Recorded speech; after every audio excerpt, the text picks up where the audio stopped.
حضرت سیدنا ابو حیثم رحمۃ اللہ علیہ حضرت سیدنا عبداللہ بن غالب رحمۃ اللہ علیہ سے روایت کرتے ہیں کہ میں اپنے چند ساتھیوں کے ساتھ بحری سفر پر روانہ ہوا۔ ہماری کشتی سمندر کے سینے کو چیرتی ہوئی جانب منزل جا رہی تھی۔ ہم لوگ بہت ہی آرام سے جا رہے تھے۔ ہماری کشتی ایک جزیرے کے قریب پہنچی تو ہم نے اپنی کشتی کو روک دیا۔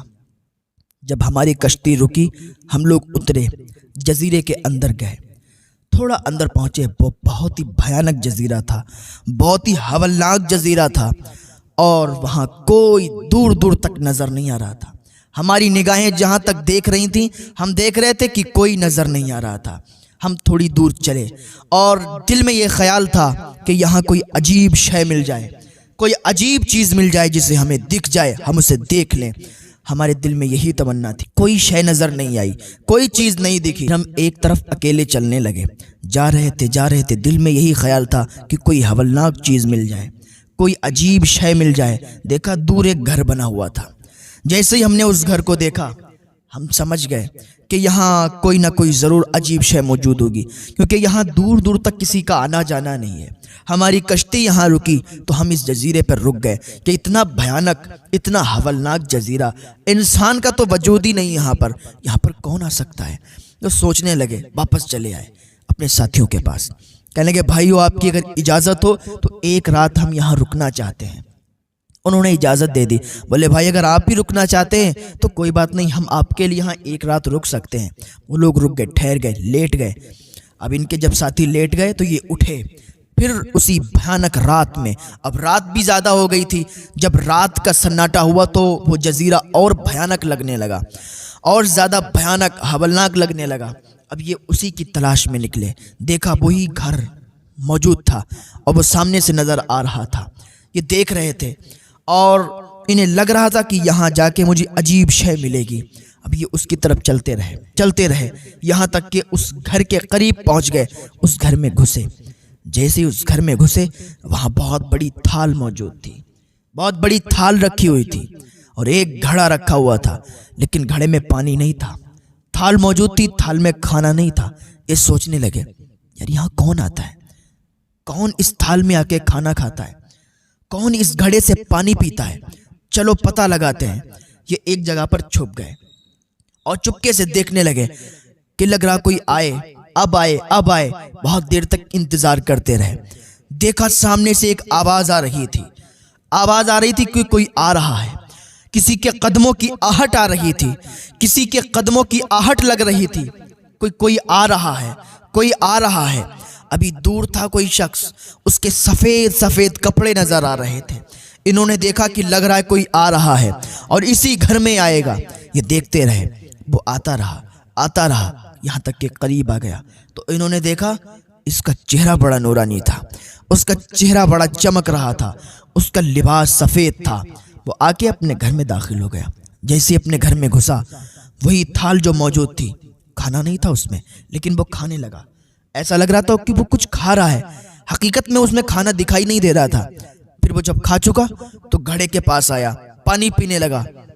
پانی تو تھا ہی نہیں، لیکن وہ پانی پینے لگا۔ کھانا کھا لیا، پانی پی کے وہ عبادت میں مشغول ہو گیا۔ پوری رات عبادت کرتا رہا، یہاں تک کہ فجر کا ٹائم ہو گیا۔ جب فجر کا ٹائم ہوا نا تو یہ کہتے ہیں کہ میں بھی اس کے پیچھے چلا گیا اور میں نے فجر کی نماز ادا کی۔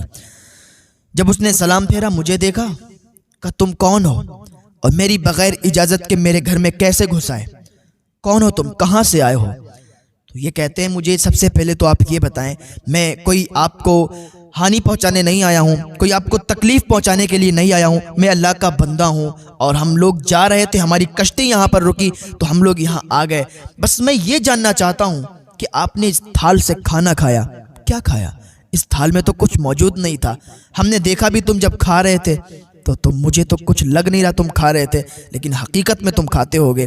اس گھڑے سے تم نے پانی پیا، اس میں پانی تو موجود نہیں ہے، کیا تم نے پیا؟ وہ کہنے لگا یہ جو تم دنیا کا کھانا کھاتے ہو نا، وہ میں دنیا کا کھانا نہیں کھاتا ہوں، اس میری تھال میں دنیا کا کھانا نہیں ہے۔ تم دنیا کا پانی پیتے ہو نا، میرے گھڑے میں دنیا کا پانی نہیں ہے، میں دنیا کا پانی نہیں پیتا، مجھے میرا اللہ کھلاتا ہے اور پلاتا ہے، میں یہاں اللہ سے راضی ہوں اور میں اللہ کی رضا کے لیے یہاں پر حاضر ہوں اور اس کی عبادت میں مشغول رہتا ہوں۔ تو ابھی یہ باتیں چل رہی تھیں، وہ کہتے ہیں کہ میں کہنے لگا کہ اس سے بہتر یہ نہیں ہوگا کہ تم اس جزیرے میں، اس ہولناک جگہ میں عبادت کر رہے ہو، اس سے بہتر یہ ہوگا کہ تم شہر میں چلو، شہر میں جا کے لوگوں کی خیر خواہی کرو، لوگوں کی مدد بھی کرو، کوئی بیمار ہو جائے تو اس کو دیکھنے کے لیے بھی جاؤ۔ وہ انسان کہتا ہے، وہ نوجوان کہتا ہے کہ یہ جو تم بول رہے ہو نا، میں سب کرتا ہوں۔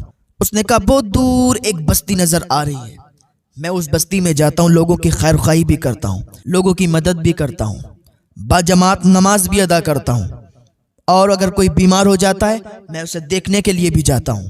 میں سب کام کر کے فراغت کرنے کے بعد میں اسی ہولناک جگہ میں آ جاتا ہوں، اسی جزیرے میں آ جاتا ہوں، یہاں میرے اور اللہ کے علاوہ کوئی نہیں ہوتا ہے، میں اطمینان کے ساتھ اپنے اللہ کی عبادت کرتا ہوں، یہاں مجھے روکنے والا کوئی نہیں ہے، یہاں مجھے کہنے والا کوئی نہیں ہے، اور اسی جزیرے میں اپنے پوری رات عبادت میں گزار دیتا ہوں، پوری رات عبادت کرنے لگتا ہوں۔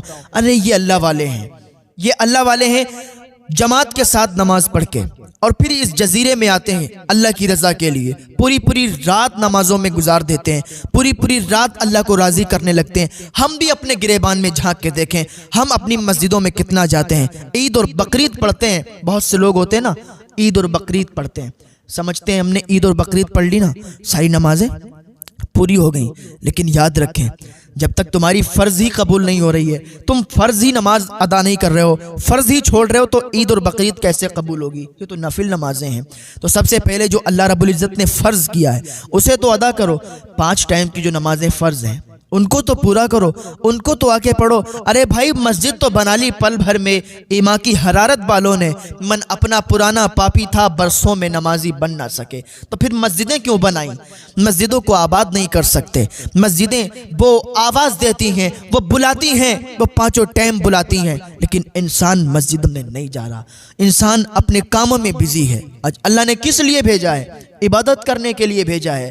اللہ کی رضا حاصل کرو میرے بھائیو، اللہ کی عبادت میں لگ جاؤ۔ جو لوگ کہتے ہیں نا مجھے ٹائم نہیں ملتا ہے، غلط کہتے ہیں۔ سسرال جانے کے لیے ٹائم مل رہا ہے، کام کرنے کے لیے ٹائم مل رہا ہے، سفر کرنے کے لیے ٹائم مل رہا ہے، فنکشن پارٹی میں جانے کے لیے ٹائم مل رہا ہے، لیکن اللہ کی رضا کے لیے ٹائم نہیں مل رہا، اللہ کو راضی کرنے کے لیے، اللہ کی عبادت کرنے کے لیے ٹائم نہیں مل رہا۔ جیسے فنکشن کے لیے ٹائم نکالتے ہو، جیسے سفر میں جانے کے لیے ٹائم نکالتے ہو، ویسے ہی اللہ کو راضی کرنے کے لیے، اللہ کی عبادت کرنے کے لیے، سجدے کرنے کے لیے ٹائم نکالا کرو۔ 5 وقتہ نمازی بن جاؤ، اللہ تمہارے گھروں کو آباد فرما دے گا، تمہارے کام میں برکتیں عطا فرما دے گا۔ جو تم رونا روتے ہو نا کہ ہمارے کاموں میں برکتیں نہیں ہوتی، تو اللہ کو راضی تو کرو، اللہ کی عبادت میں تو لگو، اللہ کا ذکر تو کرو، اوراد و وظائف میں تو لگو۔